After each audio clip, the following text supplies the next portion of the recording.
মেয়ে ভাই, আব্বা আমাদের দিয়ে খালি খাটাবে নেই, শীতমিত চলে যাচ্ছে, আমাকে আর বিয়ে দিবেন না।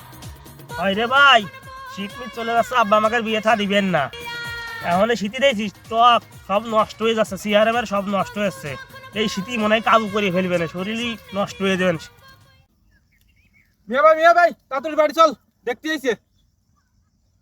তাইতি রে, আমার এই ডান চোখটা এই দুদিন ফালাচ্ছে, আমি জানি খুশির সংবাদ শীতটা মনে হয় ভালোই কাটবে রে। কিরে মিয়া ভাই, তোরা তো খুশি খুশি লাগতে দেখা। মিয়া ভাই তো শাস্তি দিস কে? কেমনই তুই কলেজে দেখতে আইছে? তোর নাহি আমাকে বড় আড়িয়া গরুটা কষাইতে দেখতে আইছে। আমি বিশ্বাস করব কারে, বিশ্বাস করব কারে, আমি বিশ্বাস করব কারে। কিরে মিয়া ভাই চল। আমি যাবো না, তুই যা। কি ভাবলাম আর কি হয়ে গেল।